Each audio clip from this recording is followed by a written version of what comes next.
coming up. She obviously did not grasp how dangerous he was. And unfortunately, he took her to his house and he did not release her for days. For Vault Studios, I'm Will Johnson. You're listening to The Daily Crime.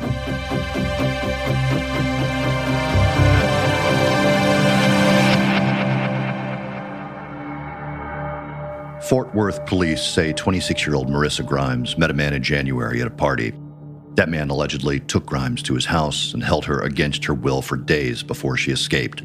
He was charged with aggravated assault with a deadly weapon before being released on bond. Really, there was no one else she was afraid of like she was afraid of him. Weeks later, at the end of February, the body of Marissa Grimes was discovered by police under that man's house. He had wrapped her in something and put her in the crawl space underneath the house. And investigators believe there could be more victims. 911, what is your emergency? Frantic calls to 911.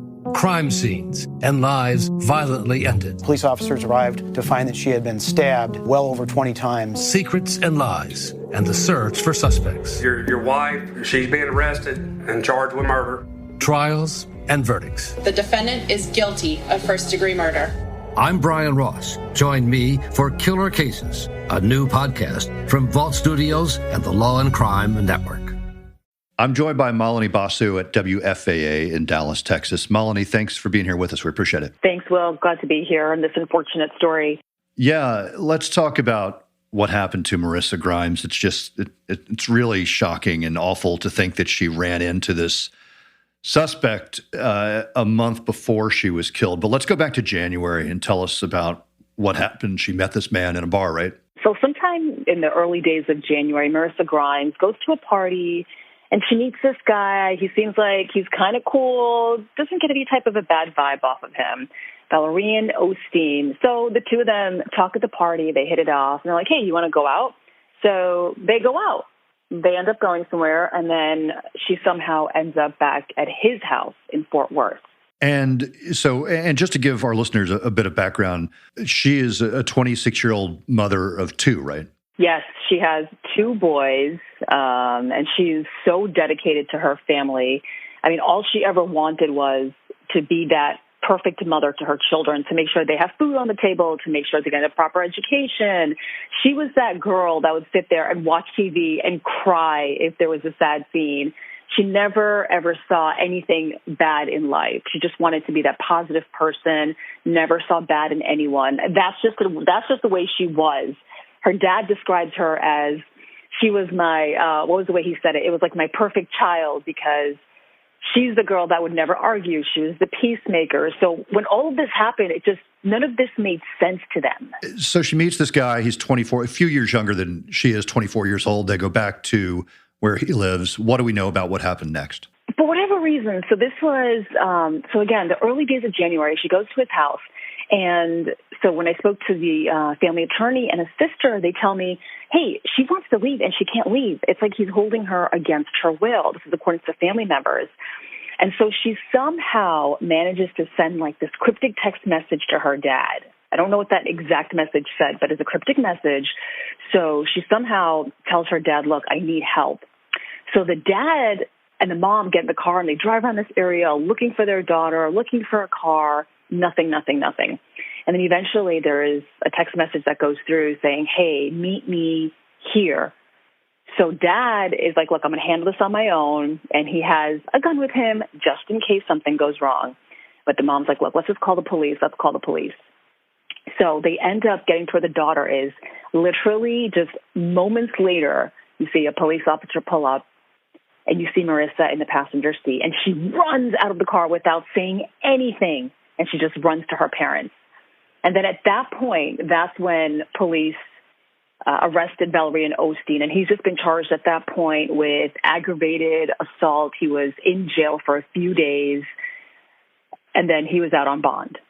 So how long had she been, it sounds like, kept at his house, right?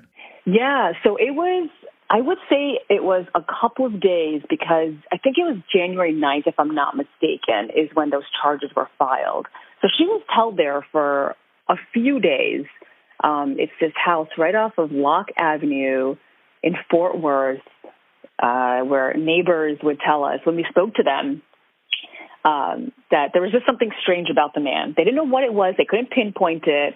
There's actually a man that lives just like 2 or 3 doors away, and he's a bartender, and he tells some of the friends that stay with him, he tells the girls, like, listen, just don't even go anywhere near this guy. Just don't go near him. And this is obviously all coming from people that live in the area, from the family, from the attorney, is the way they're painting a picture of Valerie and Osteen. And so apparently she had escaped from his home, and she got to police, got to her parents. He's then taken into custody and, as you said, released on bond. He's released on bond at that point. And then, if you want to fast forward just a couple weeks later, at that point, Marissa and her parents were like, look, we're just going to get you out of here. She rents a U-Haul, rents some sort of a truck just to move out of the Dallas-Fort Worth area. As she's getting ready to move, he somehow finds out where she is. And then he supposedly then holds her at gunpoint and then takes her back to his house. The craziest part is he has a GPS monitoring bracelet. So the police obviously should know where he is at all times. So officers think, hey, did he just lose power? Why can't we track him? Where is he? They think maybe we don't know what happened. But this is after the family then contacts police, is when they say, okay, my daughter's missing again. It's got to be this guy. Something's wrong. They finally show up to the house, knock on the door, and they see Osteen does not have his ankle monitoring bracelet on. They see that he cuts it off. And then they have this strong smell. There's like this odor coming out of the house. They don't know what it is. Finally, they go back just around the house. They look, and you'll see this is a pier and beam house. And so in the back of the house, you'll see nothing, but there's like wood piles.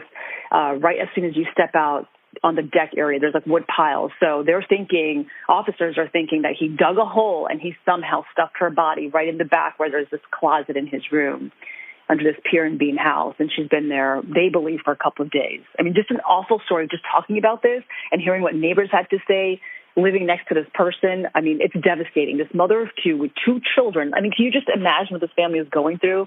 She sounds like she had so much going for herself. It's like you meet this guy at a party and then you think, hey, he seems like a nice guy. There's no bad vibes off of him. And then the next thing you know, police are like, hey, yeah, he stuffed her body under this closet. I mean, just awful. Have police released a cause of death? When I spoke to the attorney, they said it was blunt force trauma. How she was exactly killed, we don't know. What he may have used, we don't know. But just the thought of it, what the family is going through right now, it just hurts to even talk about. Yeah, and that's the second time when he caught up with her. She, in fact, texted her father that time, right? Yes, she texted her father the second time around, and it was just one text. It was just one text to Dad. It was just a very vague text to the effect of, like, no cops or something like that. It was just one text message, and then the dad kept messaging back, like, asking for more clues, nothing. And then, like, an hour goes by, nothing. Marissa. And that's when they're like, okay, we have to call police. So the dad calls police, and the first place they go is straight to his house on Locke Avenue in Fort Worth. And that's when they make that discovery. So we could assume that she was potentially trying to reach her dad with this quick, short text message and wasn't able to say a whole lot more. Yes, she was trying, but we don't know if Osteen was literally standing over her, watching what she's doing. Was he watching her text messages? We don't know any of it. But obviously the way he sounds, the way her family's painting this picture, it definitely sounds like, he had control over everything. The saddest part is the way they're describing her body was found. Not only was it blunt force trauma, but he somehow wrapped her up in something. It could have been a blanket or something like that. He wrapped her up and then he just put her under this crawl space under the house. I mean, just the thought of that, for the family is what's devastating. But here's the other thing, Will, I'll tell you, is that some neighbors were saying that they had seen another woman come and go within, I'd say, days prior to Marissa's death. And that woman had reported to police that she had seen blood in the house. So with that being said, officers say there are other victims out there and they're hoping to identify them. Now, when I say other victims out there, they believe either women that could have been victimized, we don't know what could have happened with these women, but they are afraid to come forward because the way Osteen is described, he's manipulative. If you do something, I'm going to get you. They were just scared. So they believe these victims that are out there are scared to come forward and share anything. But right now, these women need to know that Osteen is behind bars and he will not be able to get out at this point. So women need to come forward and tell police what happened. And also, if you look through some of his Facebook posts, which the attorney had shared with me, there's one where he's holding this huge assault-style rifle. We don't know where he got that gun from. And this is, again, on his public social media page. We saw those photos, and it is, it's scary to think this guy, in one picture, he's sitting there with like a cigarette. He's all tatted up from, all the way from the neck down, just sitting there looking really cool. In another photo, he has like money shots, paints himself as like, I'm a really cool guy. I'm just kind of chill. But these women, if they had any involvement with Valerie and Osteen, they should definitely come forward and put this case to rest and give the family some peace.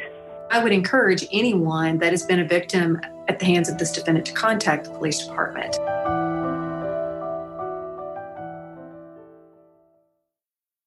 What do we know, if anything, about his background? He's 24 years old, but anything else that we know about him? He's 24 years old, and the only other information we were able to pull up from him, just looking back at his past, he had these prior charges from Marissa back in January. We really did not find too much other stuff. Even asking the neighbors, like, hey, how long has he been living there? Have you seen him? And everyone would just say, we don't know much about him. We would just never see him. But just really a guy who lived this private life at this house off of Locke Avenue, just kind of the neighborhood itself, when you see it, they seem like everybody kind of, comes out and talks to each other in the front yard.